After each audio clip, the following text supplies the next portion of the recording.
बहुत बहुत स्वागत है। मैं हूं प्रियंका और आज हम सूबा बोलेगा में बात करेंगे क्राइम के सोमवार को लेकर।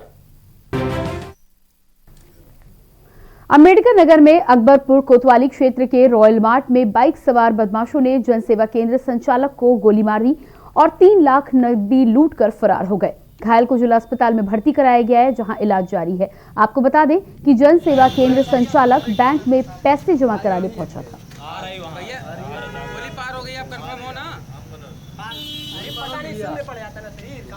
पता नहीं चला ये पार हो गई।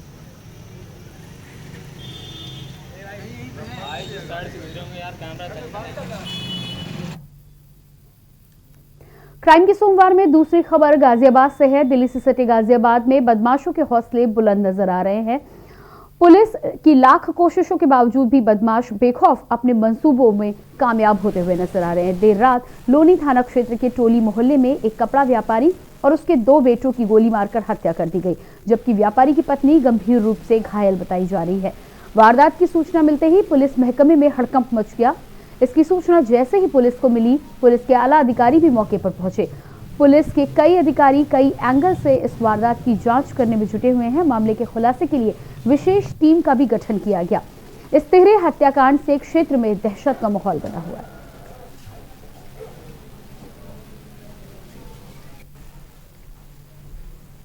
थाना लोनी क्षेत्र में एक मोहल्ले में आज एक परिवार में रात्रि में 4 सदस्यों को गोली लगने की सूचना प्राप्त हुई और जिसमें से अभी 3 लोगों की मृत्यु हो गई है और एक महिला घायल है जिनका उपचार चल रहा है।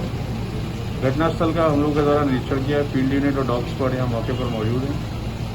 घटना के कारणों की जानकारी की जा रही है। जो घायल हैं उनका इलाज सुनिश्चित कराया जा रहा है। और क्राइम के सोमवार में अब बात करेंगे ताजनगरी आगरा की। ताजनगरी आगरा में कोल्ड स्टोरेज के मालिक के बेटे को अगवा कर उसकी हत्या कर दी गई। बताया जा रहा है कि इस पूरी वारदात को अंजाम युवक के दोस्तों ने ही दिया है। हत्या के बाद युवक के शव को पीपीई किट में रखकर जलाया गया। पुलिस ने मामले में 5 लोगों को हिरासत में लिया है। जल्द ही पुलिस मामले का खुलासा भी कर सकती है।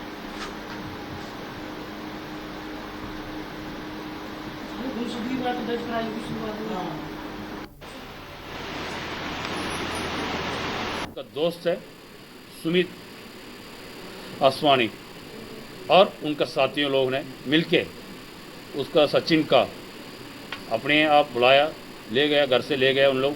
वहाँ जाके न्यू आगरा थाना क्षेत्र में एक अकोना वाटर प्लांट है, वहाँ ले जाके उनके साथ उन लोगों ने दारू पिया। दारू पीने के बाद उनका वहाँ पे सफोकेशन एस्पेक्सिया कराने के लिए उसका पूरा सिर पे लैमिनेशन पेपर से कवर किया। उसके बाद कवर करके उसका हत्या कराया। हत्या करने के बाद इन लोगों ने उसी दिन रात उस लड़के का उनका पीपी किट वगैरह पहन के जाके बल्केश्वर घाट में जाके उसका कोरोना का मरीज कह के उसका अंतिम संस्कार करा दिया था। और इस घटना में हम लोगों ने इंट्रोगेशन में पता चला इन लोगों का मोटिव क्या है। इनका है कहना है जो सुमित चौहान और सुमित आसवानी और सचिन चौहान दोनों अच्छी दोस्त है और उसके साथ बाकी 2 एक दोस्त लोग भी है। और इन लोग का प्लान तो ये था इसका ले जाके किडनैपिंग करके मर्डर करके उसके बाद सचिन चौहान का पापा से 2 करोड़ फिरौती मांगना था।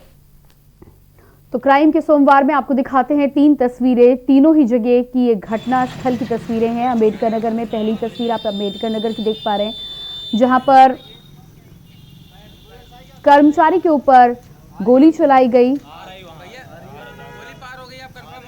लूट के इरादे से इस घटना को अंजाम दिया गया। बताया जा रहा है कि जन कर्मचारी बैंक पहुंचा था, 3 लाख रुपए की नकदी को जमा करने के लिए बैंक जा रहा था। ऐसे में घात लगाकर बाइक सवार युवकों ने इसका पीछा किया, गोली मारकर मौके से फरार हो गए। दूसरी तस्वीर आप गाजियाबाद के लोनी की देख पा रहे हैं। कपड़े व्यापारी के घर में इस वारदात को अंजाम दिया गया है। लूटपाट के इरादे से ही इस वारदात को भी अंजाम दिया गया है। बताया जा रहा है कि ताबड़तोड़ फायरिंग यहां पर की गई, घटना को अंजाम दिया गया जिसमें 3 लोगों की मृत्यु हुई है और कपड़ा व्यापारी की पत्नी गंभीर रूप से इस घटना में घायल हुई है। तीसरी घटना आगरा की आपको बता दें, जहां पर फिरौती के चलते युवक के ही दोस्तों ने पूरा खेल रचा और उसी के तहत युवक की हत्या कर दी गई। युवक की हत्या के बाद युवक के शव को पीपीई किट पहनाकर उस शव को जलाया भी गया। इस पूरे मामले में एसआईटी की जांच के बाद 5 लोगों को धर दबोचा गया है।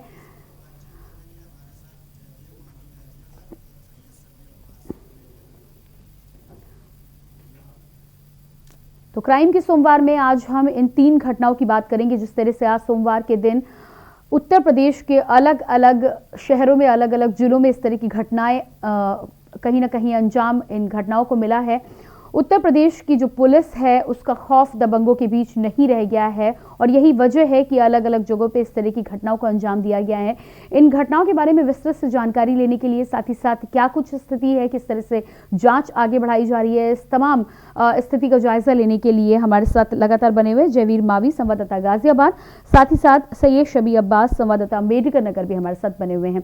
सबसे पहले जयवीर, आपका रुख करेंगे और गाजियाबाद की घटना की यदि हम बात करें तो कपड़ा व्यापारी के घर में जो इस तरह की घटना हुई है, सबसे पहले हम आपसे ये जानकारी चाहेंगे कि किस तरह की घटना है, किस तरह इस घटना को अंजाम दिया गया और उसके पीछे का इरादा क्या था? देखिए, अगर लोनी की घटना की हम बात करते तो जिस तरह लोनी में जो घटना हुई है, कहीं ना कहीं अब वो घटना संदिग्ध नजर आ रही है, क्योंकि सुबह से ही देर रात की घटना है। लगभग 2:30 बजे हत्याकांड हुआ था और उसके बाद पुलिस को सूचना दी गई। पुलिस मौके पर पहुंची है, लेकिन अभी तक जो परिजन है उन्होंने पुलिस को लिखित में तहरीर नहीं दी है।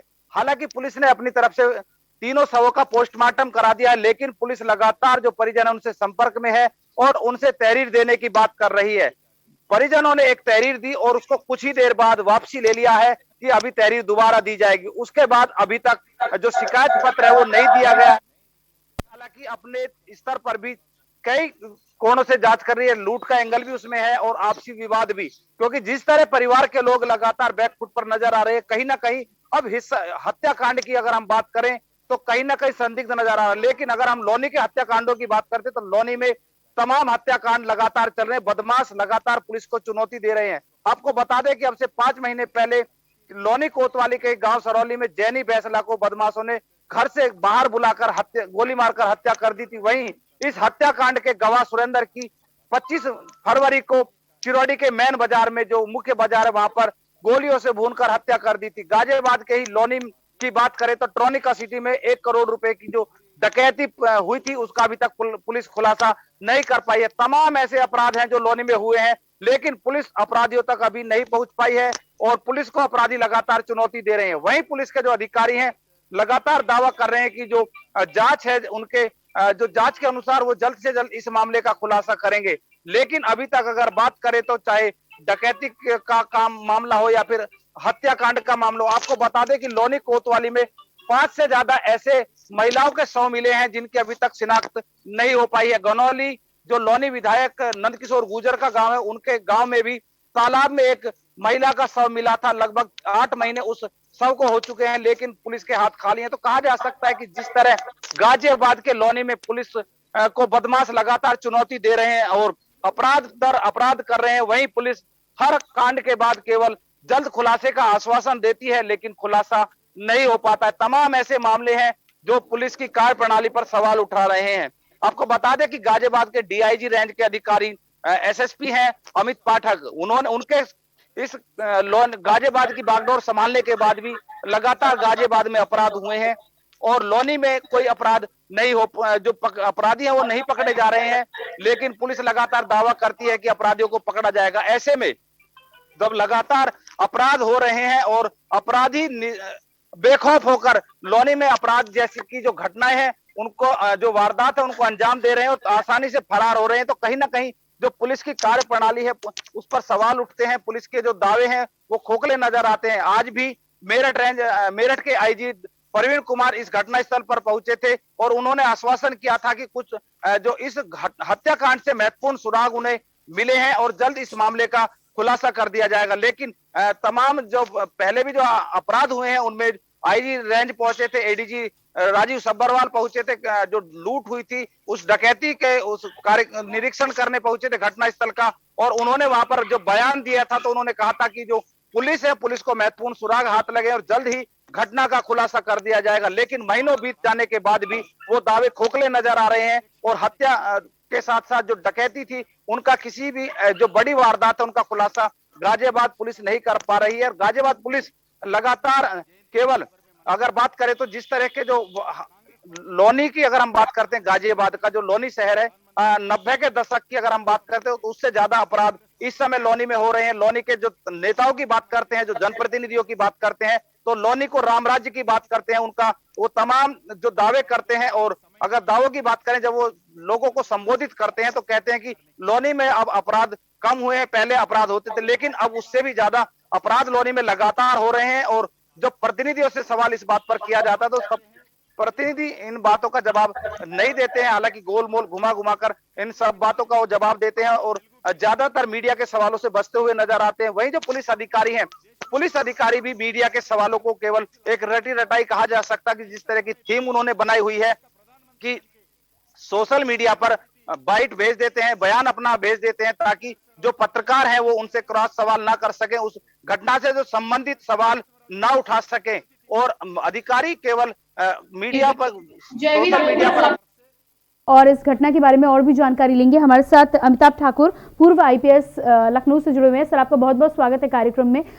जिस तरह से आज हम क्राइम के सोमवार को लेकर बातचीत कर रहे हैं और अगर उत्तर प्रदेश में आज देखा जाए तो 3 अलग अलग जगहों पर घटनाएं हुई हैं और कहीं ना कहीं इन तमाम घटनाओं को देखने के बाद ये साफ तौर पर लगता है कि जो भी बदमाश है, दबंग है, पुलिस का खौफ उनके अंदर नहीं रह गया है जिस तरह की घटनाओं को अंजाम दिया गया है। पहली घटना आगरा में होती है जहां पर एक कोल्ड स्टोरेज व्यापारी के बेटे को अगवा किया जाता है। 2 करोड़ की फिरौती के लिए तमाम खेल खेला जाता है और उसके बाद बेटी की हत्या कर दी जाती है। दूसरी घटना अंबेडकर नगर की बताई जा रही है जहां पर अंबेडकर नगर में एक कर्मचारी बैंक में रुपए लेके जा रहा था जमा कराने के लिए, उसको गोली मारकर आरोपी फरार हो जाते हैं। और तीसरी घटना गाजियाबाद के लोनी की बताई जा रही है जहां पर एक कपड़ा व्यापारी के घर में घुसकर इस घटना को अंजाम दिया गया है। 3 लोग इस घटना में मृत हो गए हैं। व्यापारी की पत्नी जो है वो अभी भी गंभीर रूप से घायल है, उनका इलाज किया जा रहा है। तो ये तमाम घटना एक ही दिन उत्तर प्रदेश में देखने के बाद क्या लगता है आपको कि क्या पुलिस का खौफ जो है वो बदमाशों में कम हो गया है या पुलिस कहीं ना कहीं अपने कामों से बचती हुई नजर आ रही है? 2-3 कारण है, 2-3 इसका एक तरह से कहा जाए तो इसके फैसेट हैं। पहली बात तो यह है कि उत्तर प्रदेश में मौजूदा सरकार के समय कथित रूप से यह कहा जाता रहा, दावे किए जाते रहे कि लॉ ऑर्डर हमारी प्रथम प्राथमिकता है और ठोक डालो तो ये कर डालो, वो कर डालो और अपराधी छोड़ के भाग जाएंगे वगैरह वगैरह के नारे लगते रहे। इसके विपरीत सत्यता यह है कि पुलिसिंग को लेके कोई ध्यान नहीं दिया गया, पूरा का पूरा एक अराजक माहौल बना दिया गया और एक छद्म पुलिसिंग की गई।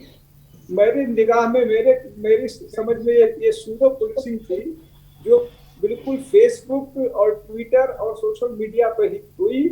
जैसा अभी मैं सुन रहा था मावी साहब को, उनका कहना सही था कि सारे अफसर केवल सोशल मीडिया पे हैं, वहीं से बयान जारी कर देते हैं, इन्हें फील्ड से कोई मतलब नहीं है। सोशल मीडिया पर भी ज्यादा इच्छाएं जो रहती हैं वह केवल इस पर रहती है कि हम जाके जहां सरकार के खिलाफ कोई बात, कोई कमेंट, आप योगी जी के खिलाफ कोई कमेंट कर दीजिए, आप कैसे खोज के ले आएंगे। लेकिन कोई जेन्युइन अपराध, जैसे मिस्टर मावी ने कहा, जयवीर मावी जी ने, मैं इस बात से पूर्णतः सहमत हूँ कि जो रियल अपराध है उनसे इनका कोई वास्ता नहीं है, कोई मतलब नहीं है, चाहे वो गाजियाबाद हो या गाजीपुर हो। ये फर्टिफिकेशन जो चल रहे हैं और इसी कारण ये भागते रहते हैं, चाहे जनप्रतिनिधि हो चाहे कुछ हो। तो अब तो आपने खुद देखा, आपने बाजी विषय में भी राय उठाई थी, जेल में मार डालते हैं, जेल में अपराधी दूसरे की हत्या कर देते हैं। ऐसी 2 घटनाएं हुई। ऐसी घटना तो तब भी नहीं हुई जब समाजवादी पार्टी में ये कहते थे भाजपा वाले कि लॉ ऑर्डर ध्वस्त हो गया है। मुझे लगता है समाजवादी पार्टी में भी जेल में हत्याएं नहीं हुई, आपके समय 2 हो गई। तो जब आपने सब ठोक डाले कि ये हैं कहाँ के, जब सब ठुक गए तो ये बचे कहाँ के हैं। इसका सीधा मतलब है कि आपने वास्तव में कुछ नहीं किया, केवल हवाई वादे किए, हवाई दावे किए। और अब जो चुनावी वर्ष है तो सारे दावों की पोल हकीकत सामने आ रहा है, इसके अलावा इसमें कोई सच्चाई नहीं है। जी बिल्कुल, आपके पास वापस आएंगे। हमारे साथ पप्पू दर्शक बने हुए हैं, जान लेते हैं कि क्या कहना चाहते हैं। जी पप्पू जी, बहुत बहुत स्वागत है आपका। पप्पू जी, क्या मेरी आवाज आपको मिल रही है? शायद संपर्क हमारा यहाँ पर टूट चुका है। हमारे साथ लगातार सैयद सबी अब्बास, संवाददाता अंबेडकर नगर से भी बने हुए हैं। जी सैयद, आपसे जानना चाहेंगे अंबेडकर नगर की जो घटना हुई है, किस तरह से घटना को अंजाम दिया गया है और आरोपी किस तरह से फरार हुए हैं? जी, हम आपको बताना चाहेंगे कि सुबह करीब 12 बजे की घटना है दोपहर की, और उसके बाद अपराधी आते हैं, फिल्मी अंदाज में आते हैं, और उसके बाद फिर उस व्यापारी को रुकवा कर उसके बाद फिर जो है उसको गोली मारते हैं, उसका बैग लेकर फरार हो जाते हैं, फायर करते हुए, असलाह लहराते हुए। तो कहीं न कहीं कहावत है कि पुलिस डाल डाल तो अपराधी पात पात हैं। तो अब अपराधियों में कहीं ना कहीं ये खौफ एकदम खत्म हो चुका है कि पुलिस जो है पकड़ पाएगी या पुलिस उनके खिलाफ कोई कार्रवाई कर पाएगी, क्योंकि जो ये घटना आज की घटी है, ये घटना जो है शहर का मामला है, और उस रोड पे जो है हर सेकंड गाड़ियों की काफिला चलता रहता है। उस जगह जो है अपराधी बेखौफ होकर घटना को अंजाम देते हैं। तो इसमें कहीं न कहीं चाहे वो पुलिस हो और चाहे जो हो, कुल मिला के इसमें पुलिस की लापरवाही की वजह से ही। जी बिल्कुल, आप अपनी बात पूरी करें सैयद। शायद संपर्क हमारा ठीक प्रकार से आपके पास वापस लौट कर आएंगे। इसी बीच जयवीर भी हमारे साथ लगातार बने हुए हैं। जी जयवीर, आपसे ये जानना चाहेंगे कि ये तमाम घटनाएं देखने के बाद एक बात तो साफ तौर पर सामने आ गई कि पहले इस तरह की घटनाएं होती थी तो लोग सुनसान जगहों की तलाश करते थे, सुनसान जगह पर इस तरह की घटनाओं को अंजाम दिया करते थे, और उसके बाद कहीं ना कहीं एक खौफ ये भी रहता था कि जितने कम से कम लोग चश्मदीद रहेंगे, जितने कम से कम लोग इस तरह की घटनाओं को देखेंगे, कहीं ना कहीं उनके लिए एक तरह से बचने या भाग निकलने के लिए अच्छा मौका और उसमें सपोर्ट मिलता था। लेकिन अब जब इस तरह की घटनाएं हम लोग देख रहे हैं, तो पहले आगरा की घटना की बात कर ली जाए या अम्बेडकर नगर की घटना की बात कर ली जाए या लोनी की ही बात कर ली जाए, तमाम लोगों के बीच में कहीं बाजार में घटना को अंजाम दिया गया, कहीं दोस्तों ने साफ तौर पर घटना को अंजाम दिया और उसके बाद शव को जलाने के लिए भी पहुंचते हैं घाट तक। लोनी की हम बात कर ले तो पूरी कॉलोनी के अंदर तमाम आसपास लोग रह रहे थे, निवास कर रहे थे, उस समय इस घटना को अंजाम दिया गया। कहीं ना कहीं डर जो है वो बिल्कुल गया है। पुलिस की व्यवस्था की जब हम बात करते हैं तो पुलिस का एक जो सूचना तंत्र होता है, जो सोर्सेज होते हैं, वो माना जाता है कि काफ़ी मजबूत होते हैं। इस तरह के जब सोर्सेज मजबूत होते हैं और उसके बावजूद भी इस तरह की घटनाओं को पहले तो अंजाम दिया जाता है, दूसरी बात अंजाम देने के बाद भी फौरी तौर पे थोड़ी बहुत गिरफ्तारी एक आधी केसेस में हुई है, लेकिन जो पुख्ता तौर पर जो सजा की बात होती है, पुख्ता तौर पर जो कार्रवाई की बात होती है, वो होती हुई नजर नहीं आ रही है। जिस तरह से अमिताभ जी का भी यहाँ पर साफ तौर पर कहना है कि कहीं ना कहीं फेक पुलिसिंग कई जगह पर की गई है, लेकिन सरकार के द्वारा यदि पुलिस का सपोर्ट नहीं किया गया है या हिदायत नहीं दी गई वो तो ठीक है, पर विभाग की क्या जिम्मेदारी बनती है, नैतिक जिम्मेदारी क्या बनती है पुलिस की यहाँ पर? देखिए, मैं आपको बता दूं कि जिस तरह जब उत्तर प्रदेश में योगी जी की सरकार आई थी, भाजपा सरकार आई थी, तो कहीं ना कहीं एक संदेश दिया गया था। उत्तर प्रदेश के मुखिया योगी आदित्यनाथ के तमाम बयान चलाए गए थे कि जो अपराधी है वो या तो प्रदेश छोड़ दें, नहीं तो उनकी जेल या फिर ऊपर उनकी जगह होगी। तमाम जो दावे किए गए थे कि अब अपराध मुक्त उत्तर प्रदेश हो चुका है। लेकिन पिछले 4.5 साल की अगर हम बात करें तो इस 4.5 साल में अगर बड़े अपराधों की हम बात करें, गाजियाबाद जैसे बड़े शहर की बात करें, तो यहाँ पर एनकाउंटर के नाम पर कार्यवाही नहीं की गई है। बड़े जो अपराधी हैं उन सभी अपराधियों को यहाँ पर नहीं छेड़ा गया है। बिल्कुल मैं आपको साफ बता दूं कि यहाँ पर बड़े बड़े अपराधी हैं और लगातार वांटेड अपराधी भी हैं, और तमाम जो ऐसे अपराधी हैं वो खुले घूम रहे थे या फिर उन्होंने कुछ दिन के लिए दिल्ली या अन्य जगह पर जाकर सरेंडर भी किया था। लेकिन अब क्योंकि पूरे लगभग 4.5 साल बीत चुके हैं और कुछ दिनों बाद चुनाव आने हैं, तो लोगों को लग रहा है कि अब गाजियाबाद या उत्तर प्रदेश पुलिस अब ऐसे में किसी अपराधी को नहीं छेड़े, क्योंकि जिस तरह का जो माहौल शुरुआत में बनाया गया था, यानी कि कहा जा सकता है कि जो डर एक लोगों के दिल में, जो बदमाश थे उनके दिल में पैदा किया गया, तो कहीं ना कहीं डर निकलता हुआ नजर आ रहा है। क्योंकि जो पुलिस की कार्यप्रणाली है, पुलिस जो बदमाश है तमाम दावे करती है, उन पर इनाम घोषित करती है, लेकिन उनको कहीं ना कहीं छेड़ने का काम नहीं कर रही है। वो तमाम जो बदमाश है आराम से अपना काम कर रहे हैं, और जो बड़े बदमाश है, कुछ जैसे बागपत जेल में हत्याकांड हुआ, बदायूं बांदा में हुआ, तमाम बड़े मामले हुए। लेकिन अगर हम छोटे स्तर की बात करें, जिला स्तर की बात करें, तो वहां पर ऐसे कोई कार्रवाई नहीं देखी गई है कि बदमाशों के साथ पुलिस ने एनकाउंटर किया गया। पिछली सरकार में खूब एनकाउंटर होते थे और बदमाश कहीं ना कहीं पकड़े भी जाते थे, लेकिन इस सरकार में अगर हम गाजियाबाद को देख रहे हैं तो काफी लंबे समय से यहाँ पर जो बदमाश है उनके एनकाउंटर की मांग लोगों के द्वारा की जाती है, लेकिन पुलिस एनकाउंटर नहीं करती है। लेकिन कुछ दिखावे के लिए जरूर, अभी बीते दिन में मैं लोनी की आपको घटना बता दूं, 4 दिन पहला ही मामला है। गाजियाबाद के लोनी तिराहे से एक महिला का मोबाइल छीनकर लूटने वाले बदमाश को पुलिस ने 10 मिनट में ही लोनी के ही सकलपुरा गांव के पास नहर पर एनकाउंटर में उसके पैर में गोली मारकर उसको हिरासत में लिया है और एक बदमाश फरार भी हुआ। अब आप समझ सकते हैं कि 10 मिनट के अंदर मुकदमा भी दर्ज हुआ और बदमाशों का पीछा कर पुलिस ने मुठभेड़ भी कर दी। तो कितनी बहादुर गाजियाबाद की पुलिस है, ये सब किसी से छुपा हुआ नहीं है। तमाम कहा जा सकता है कि जो मैनेजमेंट यहाँ पर चल रहा है वो कहीं ना कहीं इन बदमाशों के हौसले को बुलंद कर रहा है। पुलिस को कहीं ना कहीं अपना जो पुलिसिंग है वो करनी होगी और जो बदमाश है उनके साथ जिस तरह का व्यवहार करना चाहिए वही व्यवहार जब तक नहीं किया जाएगा तब तक बदमाशों को खौफ नहीं होगा।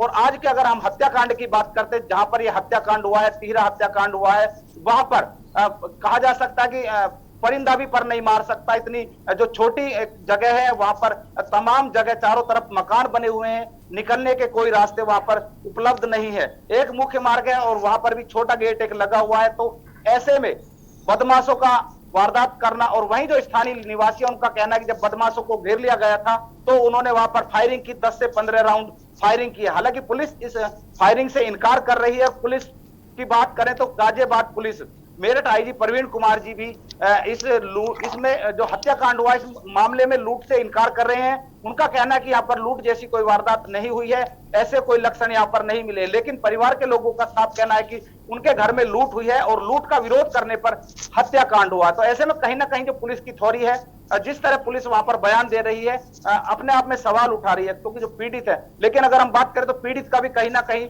इस समय पर, क्योंकि सुबह रात से अभी तक पुलिस को तहरीर ना देना परिवार पर भी सवाल उठा रहा है, जो परिवार के लोग हैं। हालांकि पुलिस के अनुसार अगर हम पुलिस की थ्योरी को मानते हैं और हमारा अपना भी एक जो निरीक्षण की बात करें, जिस समय लगातार हमने जो माहौल देखा, वहां पर जो कार्यवाही देखी है, उसके अनुसार जो पीड़ित परिवार है उस पर भी शक करना, यानी कि उसको भी हम अभी क्लीन चिट नहीं दे सकते हैं, क्योंकि जो बयान देना है, बयान देने से पहले उनको तमाम सवालों को पूछना कि आप हमसे क्या सवाल पूछेंगे। हम अभी बयान देने के हालात में नहीं है क्योंकि अभी हमने तहरीर नहीं दी है। तो कहीं ना कहीं सवाल उठा रहा है उस परिवार पर भी कि आखिर जिस परिवार के साथ इतनी बड़ी घटना हुई हो, 3 मौत जिस घर में हो चुकी हो और चौथा व्यक्ति परिवार का जिंदगी और मौत से जूझ रहा है, उस परिवार में अगर बात करें वो परिवार शिकायत नहीं दे रहा है। आखिर यहाँ पर अमिताभ जी भी बैठे हुए हैं, अमिताभ जी बता पाएंगे कि क्या उस परिवार की मंशा हो सकती है, क्या वहां पर कारण हो सकते हैं। जिस तरह पुलिस का जो शक है वो पारिवारिक लोगों पर ही जा रहा है कि परिवार के कहीं ना कोई सदस्य इस घटना में जुड़ा हुआ है, क्योंकि जिस तरह तहरीर ना देना, अपने बयानों से मीडिया के साथ कैमरों से बचना परिवार को, उस परिवार पर शक गहरा कर रहा है।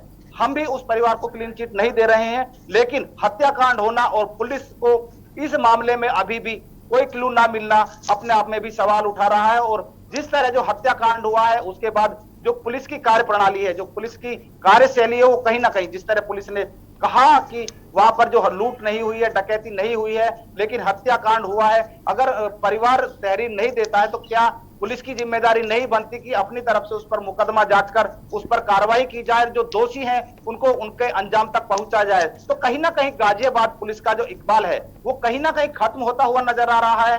गाजियाबाद पुलिस का जो डर है, जो लोगों में डर, जो बदमाशों में डर होना चाहिए, जो गंदे लोग हैं जो उनमें डर होना चाहिए, वो डर कहीं नजर नहीं आ रहा है। क्योंकि पिछले 8 महीने से नामदर्ज होने के बावजूद भी पुलिस डबल हत्या करने वाले जो सिरौली गांव निवासी जैनी बैसला और सुरेंद्र बैसला जो अपने भाई जैनी बैसला के हत्याकांड का मुख्य गवाह था, उसको सरे बाजार बदमाशों ने गोली बरसाकर हत्या कर दी थी। लेकिन नामदर्ज होने के बावजूद भी गाजियाबाद पुलिस अभी तक उस बदमाश तक नहीं पहुंच पाई है। तमाम जो मैंने अभी उदाहरण भी बताए थे कि कितने कांड लोनी में ऐसे हैं जिनके जो आरोपी हैं वो अभी नहीं पकड़े गए हैं। कितने ऐसे जो महिलाओं के जो लावारिस कहा जा सकता है, जो शव मिले अज्ञात में, उन शवों की पहचान अभी तक गाजियाबाद पुलिस नहीं कर पाई है। तो कहीं ना कहीं सवाल तो पुलिस पर उठता ही है। जी बिल्कुल। अमिताभ जी आपके पास आएंगे। जिस तरह से जयवीर ने यहाँ पर तमाम घटनाओं का जिक्र किया है, ताजा घटना की तो आज हम बात कर ही रहे, लेकिन उसके साथ ही साथ पीछे की हिस्ट्री को भी यदि गाजियाबाद में लोनी में खासतौर से देखा जाए तो कई ऐसी घटनाओं का जिक्र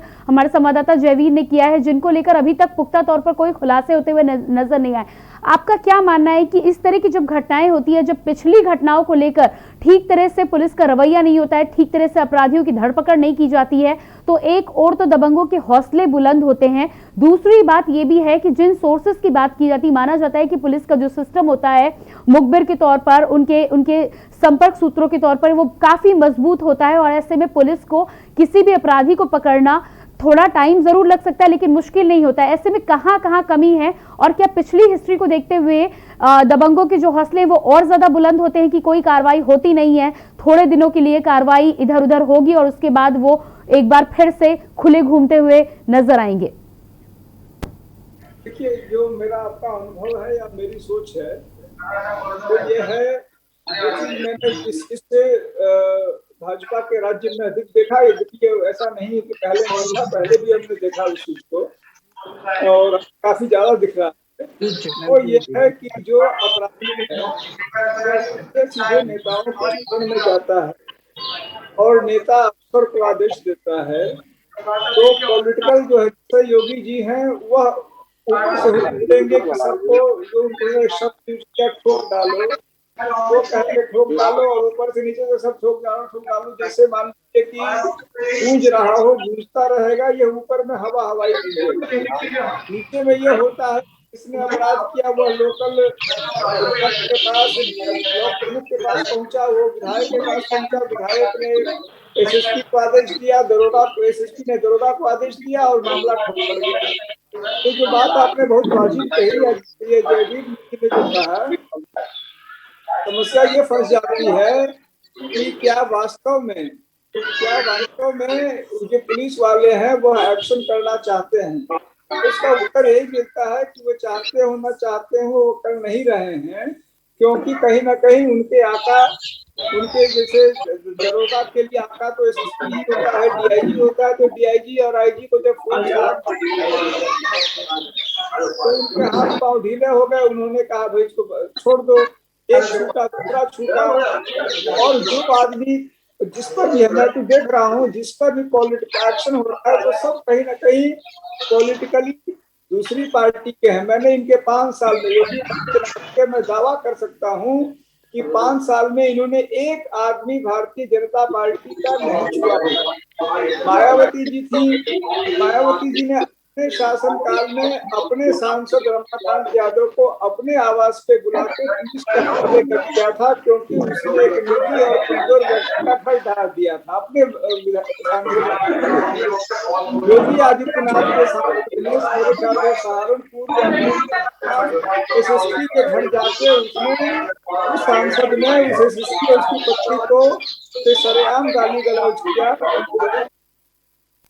नहीं फेसबुक पे ट्विटर पे लिखा, कुछ नहीं बिगड़ा उस सांसद का। ऐसे तो सांसद की बात जो है वही बात नीचे से है।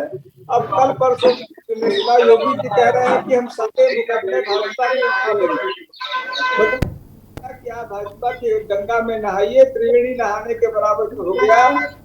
अपराध धुल गया तो अपराध धुल, अगर एक पार्टी ज्वाइन करने से अपराध धुल जाते हैं तो ऐसे कुप्रभावित होगी। और उत्तर प्रदेश में बुरी तरह कुप्रभावित है। आपको केवल भाजपा का टिकट चाहिए, आपके सारे पाप धुल जा रहे हैं, मिट जा रहे हैं गैर पार्टी वालों के खोज के, और उस सब की जाती ट्रेंड हो गया है। जैसे मान लीजिए आपने कोई सच्चाई दिखा दी, आपके न्यूज है, आपने सच्चाई दिखा दी तो आपके खिलाफ मुकदमा, आपके जयवीर के खिलाफ मुकदमा, वहाँ जो अम्बेडकर नगर से खिलाफ मुकदमा, तो जो मुकदमों का नया सिस्टम हो गया कि तुमने फर्जी खबर चलाई।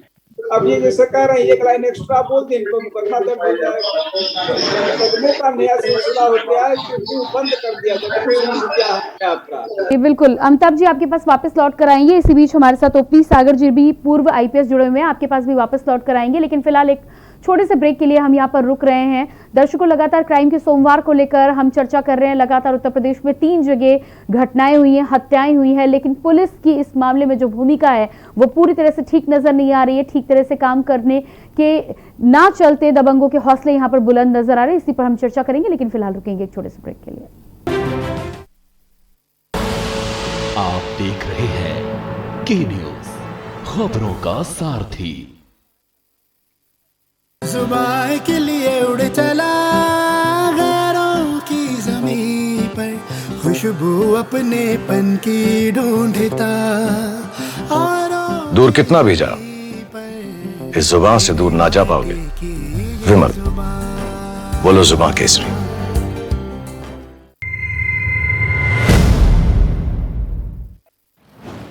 पापा को, मम्मी को, दादा को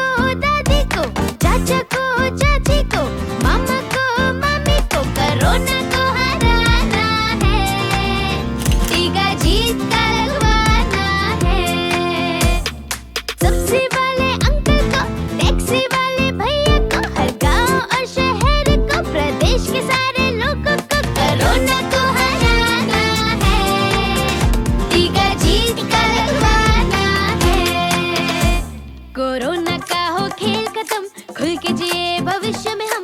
आओ सब ये ले कसम, आओ सब ये ले कसम। कोरोना को हराना है, टीका जीत का लगवाना है।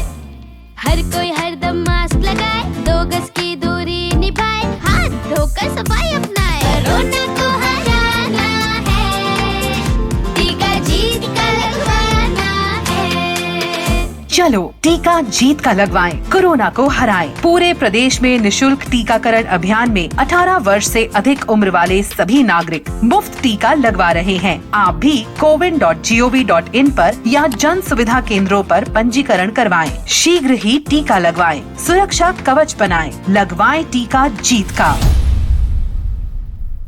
खुदी को आजमाया है तो ये अंदाज आया है, खुदी को आजमाया है तो ये अंदाज आया है। तुम में भी मैं हूं, शुद्ध प्लस पान मसाला।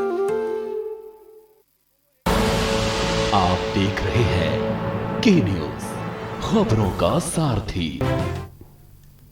ब्रेक के बाद एक बार फिर से बात करेंगे सूबा बोलेगा कार्यक्रम में क्राइम को सोमवार को लेकर। जिस तरह से उत्तर प्रदेश में आज 3 अलग अलग जगह घटनाएं हुई हैं, चाहे हम गाजियाबाद की बात कर लें, ट्रिपल मर्डर केस गाजियाबाद में हुआ, इसके साथ साथ बुलंदशहर में जिस तरह से कर्मचारी जो पैसे जमा कराने के लिए बैंक जा रहा था उसको गोली मारकर फरार हो जाते हैं युवक दबंग। और तीसरी घटना आगरा की आपको बता दें, जहां पर कोल्ड स्टोरेज व्यापारी की बेटी को अगवा किया जाता है 2 करोड़ की फिरौती की मांग के चलते, और बाद में युवक की ही हत्या कर दी जाती है। साथ ही साथ पीपीई किट पहनाकर युवक के शव को भी जलाया जाता है। तो इस तरह की जब तमाम घटनाएं उत्तर प्रदेश में होती हैं तो एक तौर से ये बात तो एकदम साफ हो जाती है कि पुलिस का डर, जो खौफ समाज में होना चाहिए, वो समाज में दबंगों के बीच में नहीं है।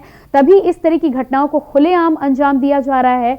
कहीं ना कहीं जो भी अपराधी है वो बेखौफ नजर आते हैं, जिसकी वजह इस तरह की घटनाएं होती हैं। हम लगातार इसी पर चर्चा कर रहे हैं। हमारे साथ लगातार अमिताभ ठाकुर पूर्व आईपीएस लखनऊ से जुड़े हुए हैं, जयवीर मावी संवाददाता गाजियाबाद से हमारे साथ बने हुए हैं, सैयद शबी अब्बास संवाददाता अम्बेडकर नगर से बने हुए हैं, साथ ही साथ ओपी सागर जी पूर्व आईपीएस हमारे साथ बने हुए हैं। ओपी सागर जी, सबसे पहले तो आपका बहुत बहुत स्वागत है कार्यक्रम में। आज क्राइम के सोमवार को लेकर हम चर्चा कर रहे हैं। उत्तर प्रदेश में आज 3 अलग अलग शहरों में घटनाएं जिस तरह की हुई हैं, और ये तमाम घटनाएं ऐसी हैं, लोगों का दिल दहला देने वाली ये घटनाएं हैं। ट्रिपल मर्डर केस का मामला है, 2 करोड़ की फिरौती का मामला है, और फिर एक कर्मचारी जो साधारणतया बैंक में अपने पैसे जमा कराने के लिए जा रहा था, उसको गोली मारकर युवक वहां से फरार हो जाते हैं। क्या कहना है आपका इस तरह की घटनाओं पर? क्या पुलिस व्यवस्था कमजोर है? कानून की यदि हम बात करेंगे तो भारतवर्ष में कानून मजबूत है, लेकिन कानून के जो रखवाले हैं वो पूरी तरह से अपनी जिम्मेदारी का निर्वहन करते हुए नजर नहीं आ रहे।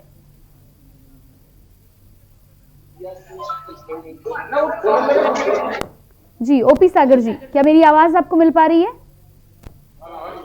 अरे यार 5 साल पुराने उसमें गैस तो बुरी होगी, उसमें लोग आदमी मार जाते हैं। जी ओपी सागर जी,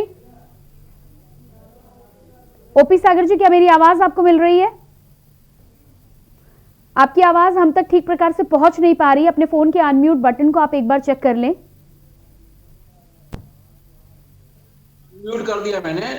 देखिए प्रॉब्लम आपके आउटडोर मावी जी हैं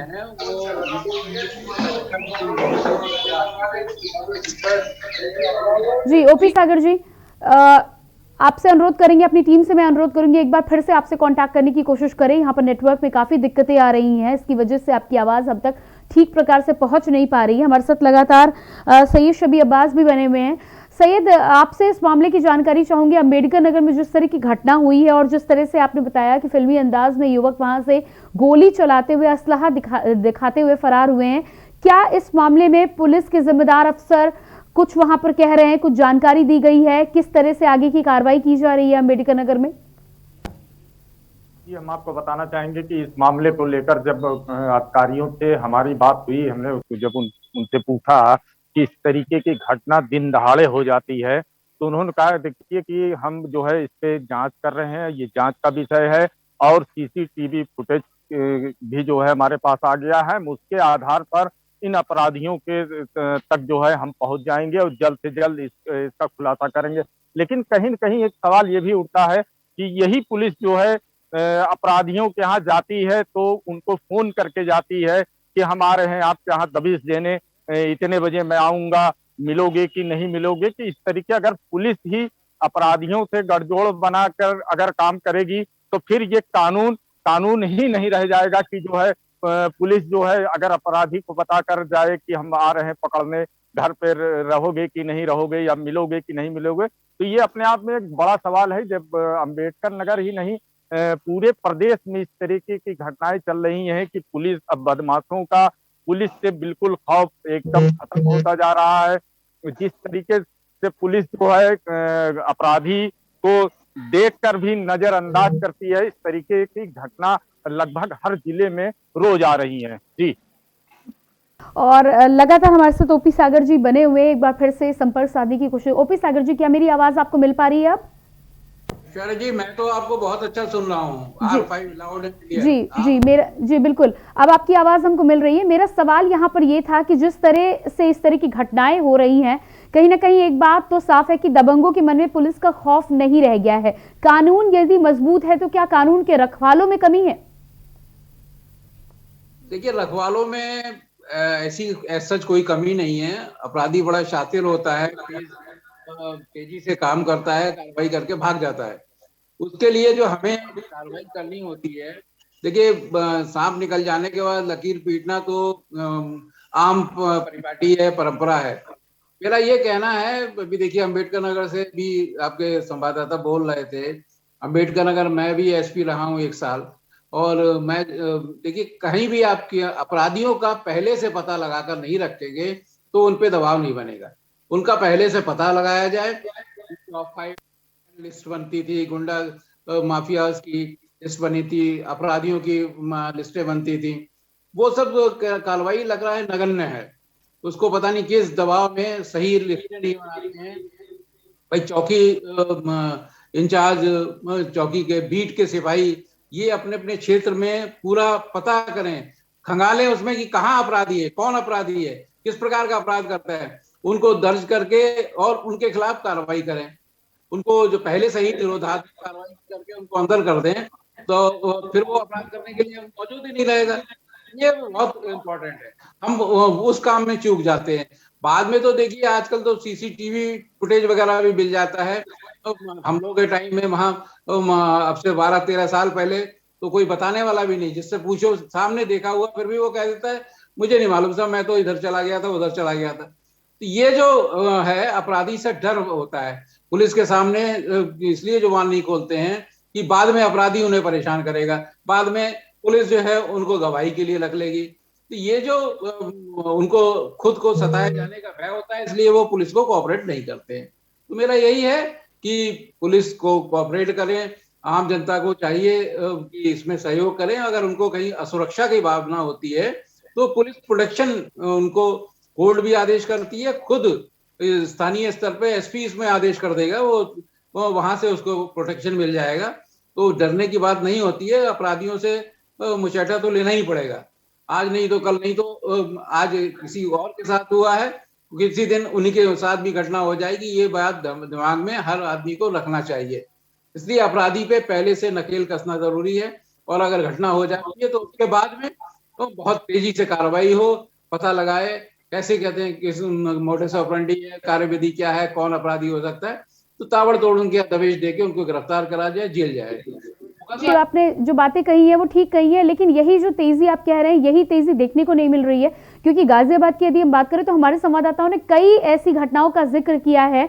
आज की घटना की तो हम अभी बात जाने भी दें, यदि इसमें मान भी लेते हैं कि पुलिस कार्रवाई कर रही है, लेकिन पिछली जो कई घटनाएं हुई हैं जिनका जिक्र हमारे संवाददाता ने किया है, उन पर भी अभी तक कार्रवाई नहीं हुई है। यदि इस तरह की हिस्ट्री एक बार तैयार हो जाती है कि अपराधियों को लग जाता है कि कार्रवाई की घटना हो जाएगी और उसके बाद कार्रवाई में लंबा समय लगेगा, तो कहीं ना कहीं हौसले एक बार फिर से बुलंद होते हैं अपराधियों के। तो सही है। देखिए गाजियाबाद में मैं रहता हूँ, गाजियाबाद अपराधों की समझ लीजिए कि बहुत गढ़ का माना जाता है। मुजफ्फरनगर, गाजियाबाद, बेरठ और वेस्टर्न यूपी पूरा ही जो है यहाँ पे, लेकिन बहुत सारी घटनाएं पुलिस ने वर्कआउट भी किए हैं, बहुत सारे में कार्रवाई भी की है, और नए एसएसपी आए हैं उनमें अभी हालांकि समझने में टाइम नहीं लगना चाहिए। अमित पाठक वो जो है सीजन अधिकारी हैं और अनुभवी भी हो चुके हैं, काफी डीआईजी रैंक में हैं।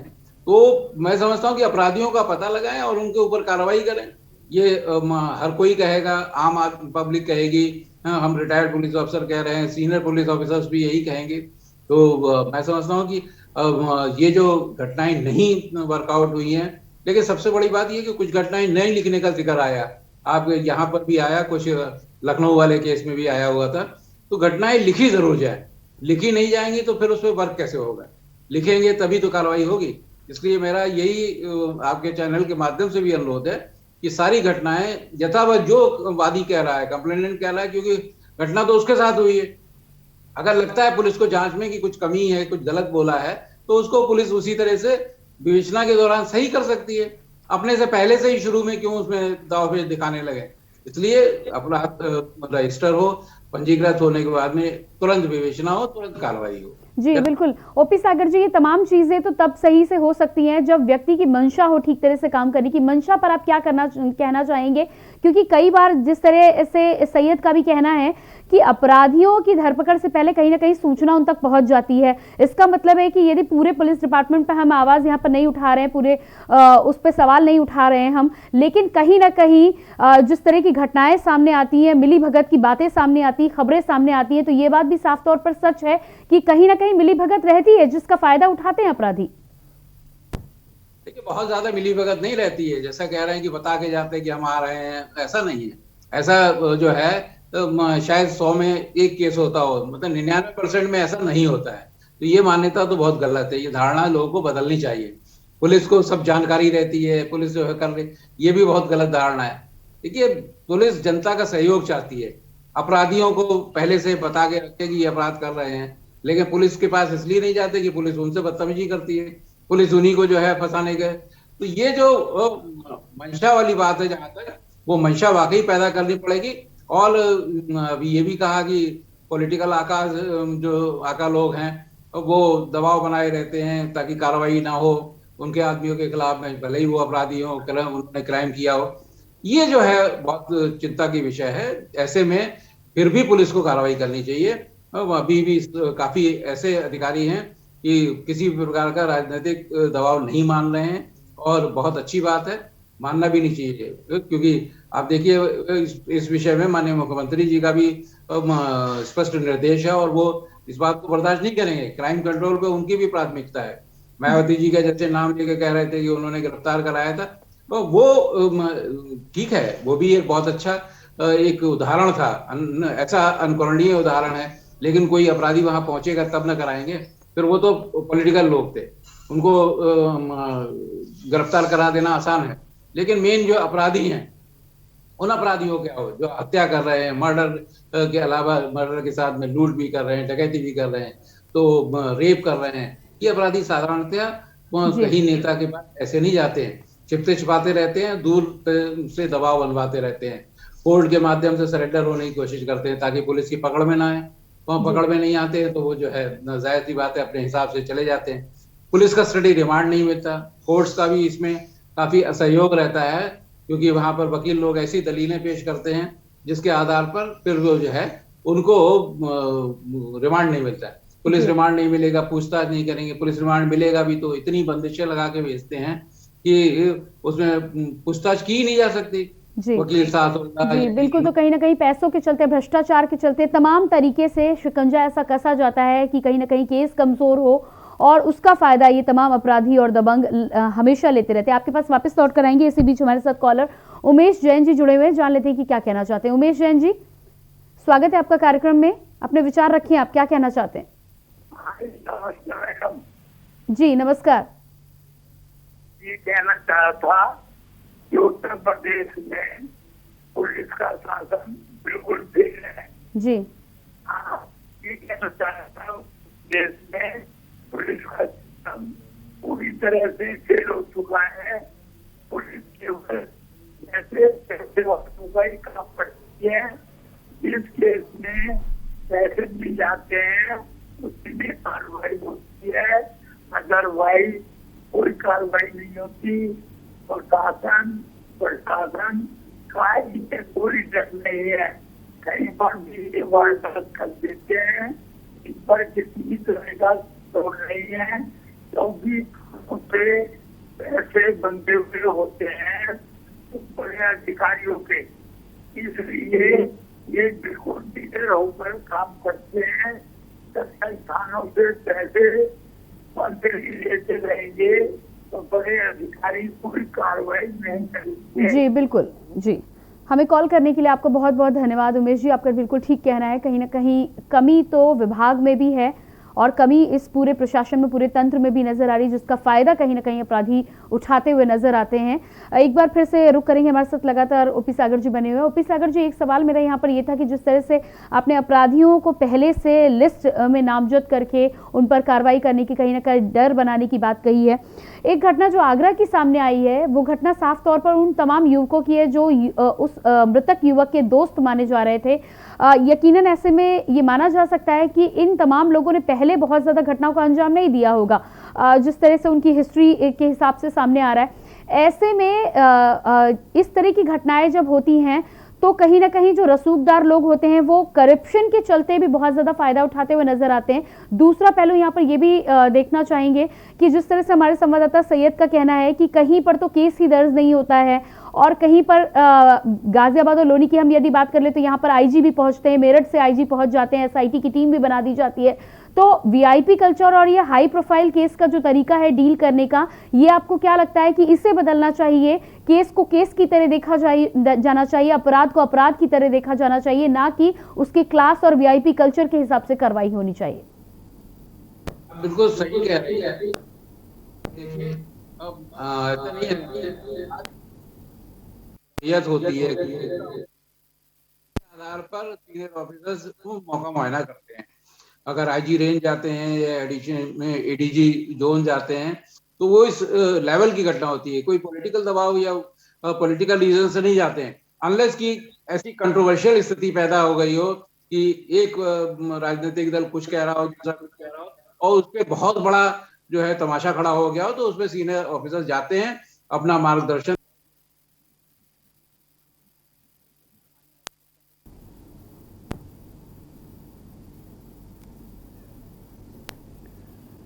ओपी सागर जी, आपकी आवाज अब तक ठीक प्रकार से पहुंच नहीं पा रही है, चाहेंगे एक बार अपने फोन का आप अनम्यूट बटन चेक कर लें।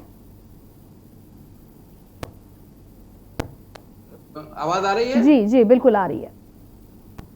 मैंने उसको डिक्लाइन कर दिया है जी, तो ऐसा नहीं है कि पॉलिटिकल रीजन से, लेकिन हाँ ये सही है आपने जो पहला उदाहरण दिया, अपराधी बहुत सारे मामलों में ऐसे होते हैं अनायास क्राइम कर बैठते हैं।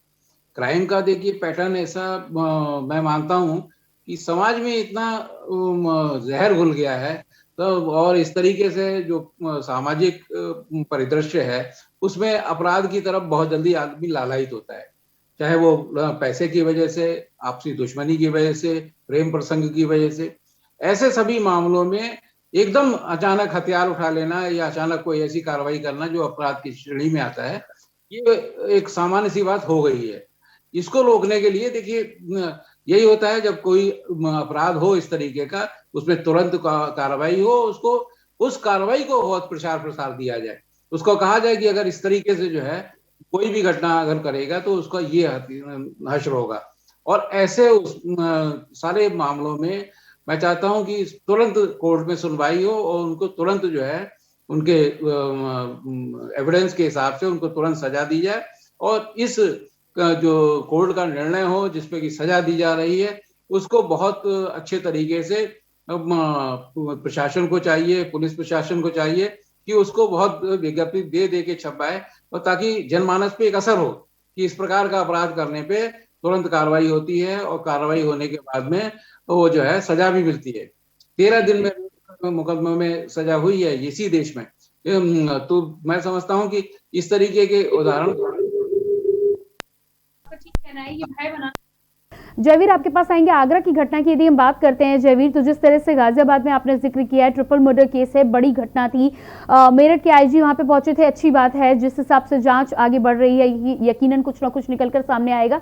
लेकिन आगरा की यदि हम घटना की बात करें तो 2 करोड़ की फिरौती को लेकर तमाम खेल यहाँ पर रचा गया था। पुलिस ने इस मामले में 5 लोगों को गिरफ्तार जरूर किया है, क्योंकि दोनों ही मामले में एक तो जिस व्यक्ति की मृत्यु की गई है वो भी कोल्ड स्टोरेज के व्यापारी का बेटा था। दूसरा जो गिरफ्तार किया गया है वो भी एक बड़े व्यापारी का बेटा बताया जा रहा है। ऐसे में पुलिस ने गिरफ्तार जरूर किया लेकिन घटना का खुलासा अभी तक नहीं किया है। हमारे संवाददाता से जब तक हमारी बात हुई थी उनका यही कहना था कि तमाम लोगों के आधार पर उन्हें कई अहम सुराग भी मिले हैं, लेकिन पुलिस का यही कहना है कि घटना का खुलासा किया जाएगा। तो इस तरह की स्थितियों से जब बचती हुई नजर आती है, यदि कहीं ना कहीं कमी है, सुराग नहीं है या आपके पास गिरफ्तारी करने के लिए सोर्सेज नहीं है, तब तो माना जा सकता है कि घटना की खुलासा करने में समय है। लेकिन जब तमाम कड़ियां जुड़ती हुई नजर आती हैं तब इतना समय क्यों लिया जाता है? जिस तरह अभी इनकी बात से बिल्कुल सहमत हूं कि कुछ मामलों को गाजियाबाद पुलिस ने भी बहुत तत्परता से सुलझाया। जैसे कि बुजुर्ग दंपत्ति का जो हत्याकांड मामला था, 24 घंटे में ही उस हत्याकांड का खुलासा कर दिया था। मृतकों के बेटे ने ही अपने माँ बाप की हत्या की प्रॉपर्टी के विवाद में। दूसरा मामला लौनी में एक सामुदायिक धार्मिक उन्माद फैलाने का था, जिसमें सोशल मीडिया पर तमाम तरह की धार्मिकता की बातें फैलाई गई थी। उस मामले को उत्तर प्रदेश के मुखिया योगी आदित्यनाथ ने संज्ञान में लिया और तत्काल उस पर कार्रवाई करते हुए लौनी पुलिस ने एक बहुत बड़े बवाल को लौनी में होने से बचाया था और उस मामले का पर्दाफाश किया। मामला तांत्रिक क्रिया को लेकर जुड़ा हुआ था और उस तांत्रिक क्रिया के चलते ही आपस में दोनों पक्षों का झगड़ा हुआ, मारपीट हुई थी और दोनों पक्ष आपस में एक दूसरे को बहुत अच्छी तरह से जानते थे, पहचानते थे। जिस मामले में गाजियाबाद पुलिस ने ट्विटर को भी मुकदमे में नाम दर्ज किया था, आज ट्विटर की तरफ से भी वहां पर अपना बयान दर्ज करने के लिए ट्विटर के अधिकारियों को लौनी बॉर्डर में आना भी पड़ा। तमाम ऐसे मामले भी हैं जिनको पुलिस ने सुलझाया भी है। लेकिन जो अपराधी के इतिहास की हम बात करते हैं, जिस अपराध की हम बात करें, जो हत्या, अपहरण या फिर डकैती जैसी बातों की हम बात करें, तो उस मामले में अभी पुलिस के हाथ लगातार खाली नजर आ रहे हैं। मैंने जैसा कि पहले भी बताया कि 1 करोड़ की लूट या डकैती जिसको कहा जा सकता है, जिसमें 6 बदमाशों ने हथियारों के बल पर परिवारों के लोगों को बंधक बनाया और 1 करोड़ से ज्यादा की नकदी लूट ली थी। 2 महीने बीत जाने के बाद भी अभी तक पुलिस के हाथ खाली नजर आ रहे हैं, क्योंकि पुलिस ने जिस तरह दावा किया था कि जल्द से जल्द घटना का खुलासा कर दिया जाएगा, पुलिस इस मामले में अभी बहुत दूर है। ऐसे तमाम अन्य मामले भी मैंने बताया कि जहां पर हत्या और जो लावारिस शव जो महिलाओं के थे उनको फेंक दिया गया, जिनकी शिनाख्त तक नहीं हो पाई है। तमाम ऐसे मामलों पर वहीं जो पुलिस के जो व्यवहार की हम बात करते हैं, पुलिस के आला अधिकारी लगातार अपने जो अधीनस्थ कर्मचारी हैं उनको आम जनता से जुड़ने की बात करते हैं, उनसे आम जनता से अच्छे व्यवहार की लगातार बात करते हैं, मीटिंग करते हैं, ट्रेनिंग देते हैं, तमाम चीज अधिकारी करते हैं। लेकिन जो निचले स्तर के कर्मचारी हैं, सिपाही हो या फिर दरोगा स्तर तक के, उससे ऊपर के लोगों का व्यवहार काफी अच्छा होता है लोगों के प्रति, वो सुनते हैं, बात को समझते हैं, दरोगा भी समझते हैं। लेकिन जो पुलिस कर्मी है, जब आम आदमी पुलिस कर्मचारी के पास पहुंचता है तो वो पुलिस कर्मचारी उस फरियादी की बात को नहीं सुनता, अपने एक्सक्यूज लगाता है, जिससे वो कहीं ना कहीं पीड़ित होता है और पुलिस के पास जाने से डरता है। वहीं जब पुलिस को आम लोग सहयोग करते हैं और बदमाशों की जानकारी देते हैं, तो कहीं ना कहीं पुलिस के ही बीच में से वो सूचनाएं जो है वो लीक होती हैं और बदमाशों तक पहुंचती हैं, जो उस मामले के अपराधी होते हैं, और फिर वो अपराधी उस व्यक्ति को धमकाते हैं, उसको तरह तरह से टॉर्चर करते हैं या फिर कहीं तक हत्या तक भी की जाती है कि मुखबरी करने के शक में। तो कहीं ना पुलिस को अपनी जो कार्यशैली, जो कार्य प्रणाली है, उसमें कुछ तो सुधार करने ही होंगे, कुछ तो व्यवस्थाओं का जो परिवर्तन है वो लाना ही होगा। जो व्यवहार है, जो व्यवस्था है वो बदलनी होगी, क्योंकि जो व्यक्ति आपको जानकारी दे रहा है उसकी आपकी जिम्मेदारी है रक्षा सुरक्षा की, और वहीं आपकी जिम्मेदारी है कि उसका नाम सार्वजनिक ना होने पाए। लेकिन आखिर कौन से वजह होती है जो उस व्यक्ति का नाम सार्वजनिक होता है? क्योंकि कहीं ना कहीं पुलिस के माध्यम से ही अपराधियों तक वो नाम पहुंचते हैं और जिसके बाद तमाम अंजाम ऐसे लोगों को भुगतने पड़ते हैं। कहीं ना कहीं फिर इसी डर से लोग पुलिस को सहयोग नहीं कर रहे हैं, जो पुलिस के कर्मचारी हैं उनको सहयोग नहीं करते हैं कि उनका नाम सामने आएगा और उसके बाद इस सब मामले का खामियाजा आखिर उन लोगों को ही भुगतना होगा। तो कहीं ना कहीं जिस तरह की हम आगरा की बात कर ले, गाजियाबाद की बात कर ले, तमाम शहरों की हम बात कर ले, तो कहीं ना कहीं हालांकि पुलिस बहुत सारे मामलों में लापरवाही नहीं बरतती है, लेकिन कुछ मामले ऐसे भी हैं जहां पर बड़ी लापरवाही बरती जाती है, जहां पर जो बड़ा मामला होता है उसको पुलिस हल्के में लेती है, या कहा जा सकता है कि पुलिस उस पर ठीक से काम नहीं करती है। तो कहीं ना कहीं जिस तरह पुलिस के जो वरिष्ठ अधिकारी हैं उनकी सोच, उनका व्यवहार अलग है उन तक, लेकिन जो आम लोग हैं वो नहीं पहुंच पाते। कहीं ना कहीं उन लोगों को उनमें झिझक होती है बड़े अधिकारियों तक पहुंचने में। तो पुलिस और आम जनता के जो सामंजस्य की बात हम कर रहे हैं, तो कहीं ना कहीं लगातार हमने देखा भी है कि जो तमाम पुलिस कर्मियों ने, पुलिस अधिकारियों ने आम जनता के साथ बैठक भी की है। गाजियाबाद के भी हम अधिकारियों की बात करें तो इन्होंने भी से पहले गांव-गांव जयवीर जी, यहाँ पर आपको रोकना चाहेंगे।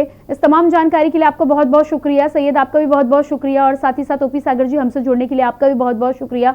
अमिताभ ठाकुर जी भी हमारे साथ जुड़े हुए थे, आपका भी बहुत बहुत शुक्रिया। और इसी बीच हमारे साथ कॉलर शाहिदा भी बनी हुई है, जान लेते हैं कि क्या कहना चाहती है। शाहिदा जी, बहुत बहुत स्वागत है आपका। शाहिदा जी, क्या आप मुझे सुन पा रही हैं? जी मैं। राशिदा जी, माफ कीजिएगा। राशिदा जी, क्या कहना चाहती हैं आप? जी मैं ये कहना चाहती हूँ, एक सर बोल देते हैं कि भाई पुलिस वालों को समझाया जाता है कि भाई अच्छे से बेक करो जनता के साथ में, और जनता को इस साथ में बेक करो। इतने सारे मर्डर हो रहे हैं, रेप हो रहे हैं। जो गुनहगार होता है वो हमेशा बच के निकल जाता है मैम, क्या वो रेप करे चाहे मर्डर करे। और जो बेकसूर होता है उसको पुलिस वाले नेताओं के साथ मिलके या तो बदचलन या बदकार या हत्यारा घोषित कर देते हैं। ये एक हकीकत की बात है मैम। और जिसका मरता है ना मैम, उसको कितना दर्द होता है, उसके माँ बाप वो गाना सारी मर जाते हैं और याद करते तब भी नहीं उभर पाते हैं। जी बिल्कुल शाहिदा जी, तो यहाँ पर कार्य प्रणाली को कहीं ना कहीं ठीक करने की जरूरत है। हमें कॉल करने के लिए आपको बहुत बहुत धन्यवाद। और तमाम लोगों से बातचीत करने के बाद जिस तरह से हमारे दर्शक भी यहाँ पर बात करते हुए नजर आ रहे हैं, पुलिस को हर स्तर पर अपनी कार्य प्रणाली में सुधार की आवश्यकता है। जिस तरह से चाहे बड़े अधिकारियों की बात कर ले या निचले स्तर पर कर्मचारियों की बात कर ले, जिस तरह से आईपीएस अधिकारियों ने भी कहा है कि लिस्टिंग करके भय बनाना बहुत जरूरी है, और भय यदि नहीं बनाया गया तो अपराधों के हौसले इसी तरह से बुलंद रहेंगे। अब देखना यह होगा कि आगे आने वाले दिनों में किस तरह से इन घटनाओं को लेकर पुलिस कार्रवाई करती है और शासन प्रशासन के साथ ही सरकारें भी किस तरह से इन तमाम घटनाओं पर अंजाम लेती। फिलहाल हमारे आज के कार्यक्रम में इतना ही। बाकी खबरों के लिए आप लगातार बने रहिए के न्यूज के साथ। मुझे दीजिए इजाजत, नमस्कार।